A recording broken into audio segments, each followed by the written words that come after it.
Hi, this is Corey Johnston, and today's lesson is going to come from the 6th chapter in the verse of Proverbs. This is the first chapter we ever covered. The original one was a school assignment, and it couldn't be more than 10 minutes in length. That was the professor's peccadillo, and there's 35 verses in this chapter, so I did not get to say everything that I would like to have said. I couldn't even read them out loud. I just kind of manage them in chunks, but I want to do this chapter justice now that I have an opportunity to be at the labor of doing it for everyone as opposed to anyone. So, there's no limits on how long I can make it or what I can say. I may or may not take it all the way up to the 19th verse, because in the 20th through the 35th verse, we read the same thing we read of in the 5th and the 7th chapters, warnings against an adulterer. But in the 6th chapter, we read warnings to avoid folly in daily living, can be the general theme. And he has a lot to say about that. And the book of Proverbs is moral guidelines for daily living. So within each of our days are literally thousands of decisions we have to make, and the decisions we make have ripple effects which determine the equality and the eternality or lack thereof of our life. So the opening, we're going to read the first 3 verses. They form a single sentence. My son, if you have become a guarantee for your friend, have shaken hands in pledge for a stranger, have been snared by the words of your own mouth, have been caught by the words of your own mouth. Do this at once, my son, and deliver yourself, for you have come into the hands of your friend. Go humble yourself and urge your friends.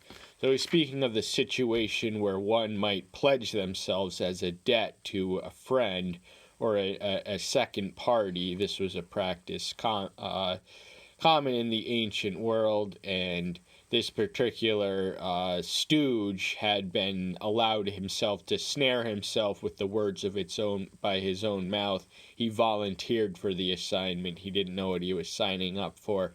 He volunteered. Nevertheless, the fault and the responsibility is laid squarely at him for initiating and offering himself and his life as an exchange for a debt.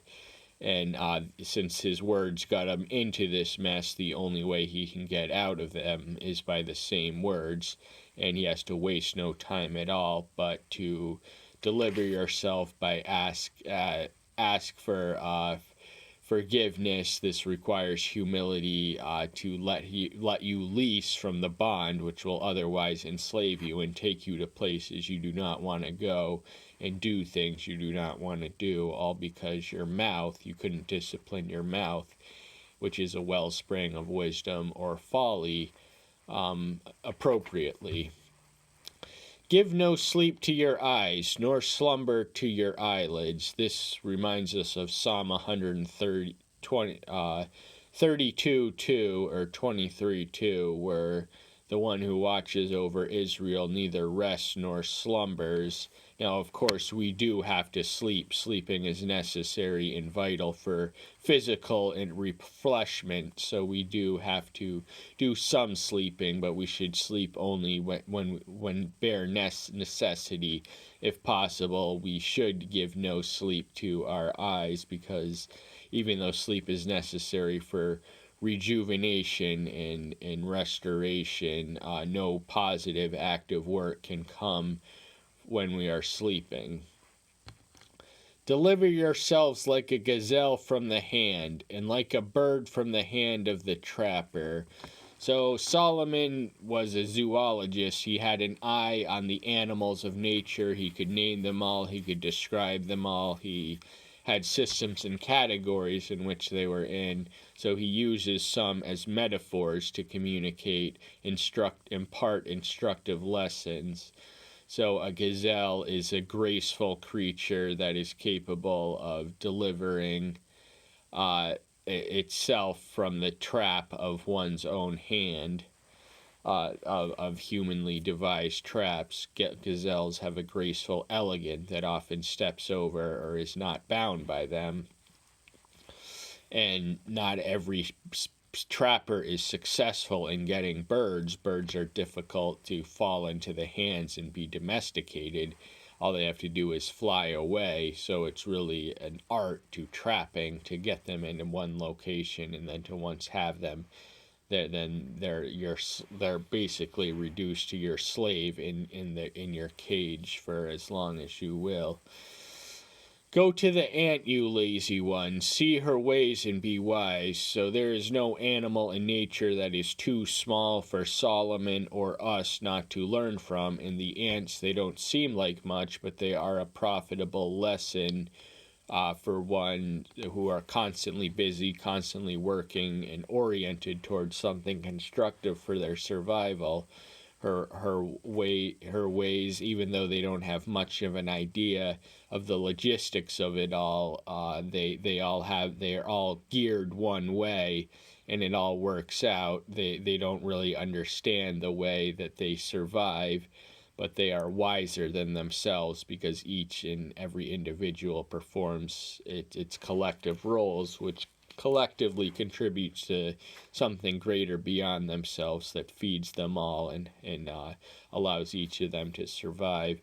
And this cannot be done from laziness. So laziness is a sin, a vice, and a plague that he is avoiding, admonishing others to avoid throughout some of the next verses. Which, having no commander, overseer, or ruler, provides her supplies in the summers, gathers foods in the harvest. So in spite having no designated leader or chief or superior one to look to or give to directions, they all move according to how they are programmed to move, and they don't need an overseer or ruler because the animal cannot resist its nature or the function it was designed to fulfill. They were not endowed with agency, moral agency, the way we are. They do this because they are programmed to. Many of us would resist this life giving, if given the option. But they take care of their things in seasonal cycles, so they get everything they need to survive in the summer and gather her foods during the harvest. So they make the most of the time of the year and the season that they are in to flourish and survive. How long will you lie down, O lazy one? When will you arise from your sleep? So sleep is necessary and vital. It is normal, necessary, and there is nothing wrong with sleep itself. But sleeping for its own sake, for the sake of enjoying, physically enjoying the rest and just taking, just having, nothing to do during the day. So sleep is actually an interesting alternative or a fun alternative to that. That's the type of sleepiness. He's speaking against an extremity of sleeping, which is to be avoided like the plague. We should sleep because we need to, not because we want to. A little sleep, a little slumber, a little foldings of the hands to lay down, and your poverty shall come like a prowler, and your need as an armed man. So laziness carries a ripple effect, which eventually and inevitably impoverishes one and leads them at the mercy of their own laziness. So poverty's going to come. They're going to have no defense. They're going to have no job, no savings, no income.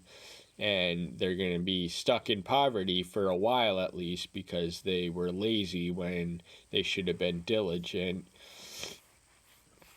And all it takes is a little sleep, a little slumber, and then it becomes a habit and a trajectory and an addiction.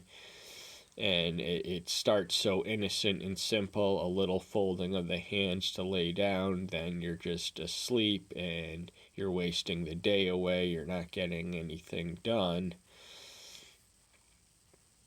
and the poverty's going to sneak up on you. It's going to come soon and suddenly, like a prowler, and it's not going to be empty-handed. It's going to be armed, carrying a deadly and devastating weapon to use to harm you.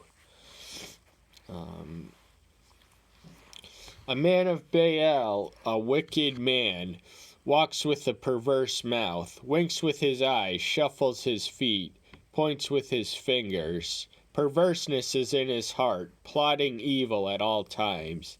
He sends out strife. So a man of Baal is a man of Satan and a wicked one.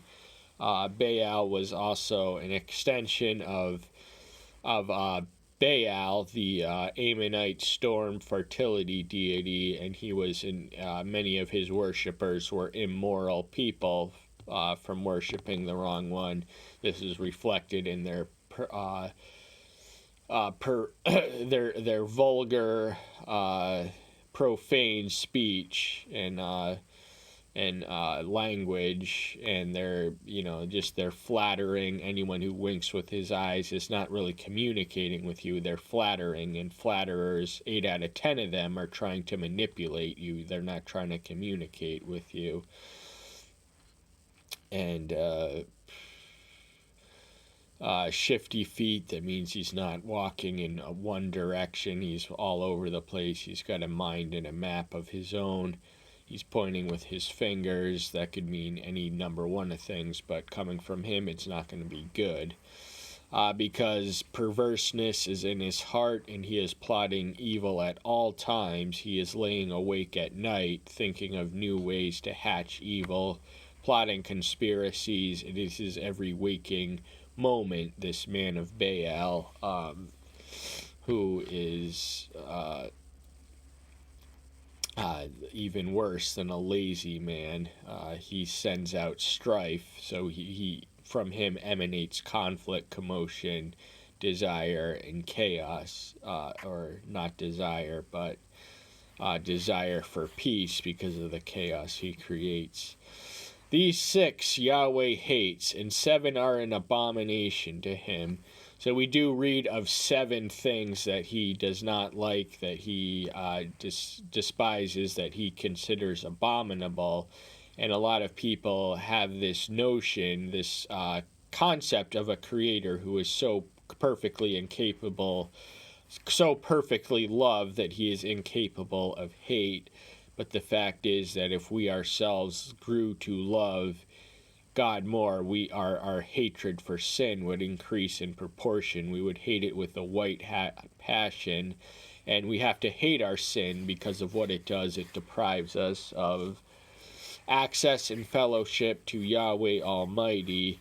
And there are 6 things he hates and 7 which are abomination. Abomination is the lowest term of derision in the English language, at least in the scripture, and these items are a proud look, a lying tongue, and the hand shedding innocent blood. Pride is the original sin. It is the sin of Lucifer. He who who exalts himself shall be abased. Who humbles himself shall be exalted. So the secret to exaltation is not pride, but meekness and humility.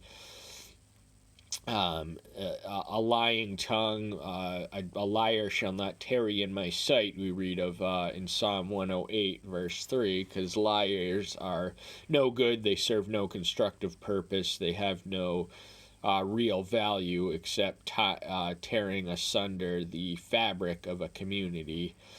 And hand shedding innocent blood. Now, there's nothing unrighteous about shedding uninnocent blood. This was something that warriors have done in the name and for the cause of Yahweh, but the shedding of innocent blood, that requites the death penalty. This is established in Genesis 9:5, and also somewhere in the Mosaic Law, to shed for an image bearer to shed the blood of another image bearer. The just retribution is that he pay with his own blood and his own life. A heart devising wicked schemes, feet quick to run to evil.